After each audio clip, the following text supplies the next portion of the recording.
নমস্কাৰ। আজি মই আপোনালোকক বেলেগ এটা কথা ক'বলৈ ওলাইছোঁ। অতি সাধাৰণ কথা, অতিকৈ সাধাৰণ কিন্তু বহুত ডাঙৰ কথা। এই যে 10 টকীয়া 15 টকীয়া গুটকা পান মছলাৰ পেকেট এটা আপুনি বা আপোনাৰ ল'ৰা বা ছোৱালীজনীয়ে ঘণ্টাৰ পিছত ঘণ্টা ধৰি গালৰ কাষত মানে মুখৰ একোণত ভৰাই থৈ ঘণ্টা ঘণ্টা ধৰি ধৰক কাম কৰি আছে বা কিবা কৰি আছে, কোনো কথা নাই।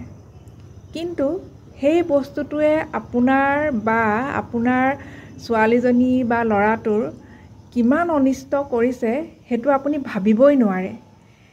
আজি মই আপোনালোকক এটা ভিডিঅ' দেখুৱাম, য'ত ল'ৰাটোৱে ভিডিঅ'টোত চাব আপোনালোকে ল'ৰাটোৱে গালৰ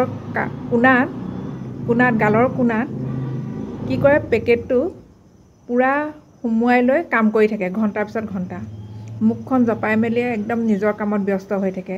মানে কিবা এটা চুবাই থাকিলে মানে কামত মন বহে, মানে বাহিৰা কথা মনলৈ নাহে। তেতিয়া কি হয়, সি কাৰো লগত কথা বতৰা নপতাৰ ফলত আপোনাৰ কি হয়, মুখখন জাপ খাই থাকে, মাচলছবোৰো সেই একেটা জেগাতে জাষ্ট মানে অলপ মানে মুভমেণ্ট কৰি থাকে। তাৰ ফলত তাৰ কি অৱস্থা হ'ল আপোনালোকে জানেনে? সি মুখখন সাধাৰণতে আমি মেলিব পৰা ধৰণে সি মেলিব নোৱাৰে। মানে আমি যিমান ডাঙৰকৈ মুখখন মেলিব পাৰোঁ সি মেলিব নোৱাৰা হৈ গ'ল। মানে আমি সাধাৰণতে এটা আপেল বা এটা মধুৰি আমি যেনেকৈ একদম মুখ মেলি মানে কামুৰিব পাৰোঁ, সি নোৱাৰা হৈ গ'ল। সি ডাঙৰকৈ ভাতগৰাও খাব নোৱাৰে। ভাবকচোন কিমান চিন্তাৰ বিষয়, কিমান মানে তাৰ কি পৰ্যায়লৈ গৈ আছিলে। আপোনালোকে হয়তো নাজানিব পাৰে, আমাৰ শৰীৰটোৰ আপোনাৰ 40% কেঞ্চাৰ হোৱা চান্স থাকে আমাৰ এই পজিশ্যনটোতে। ইয়াতে 40% কেঞ্চাৰ হোৱাৰ চান্স থাকে।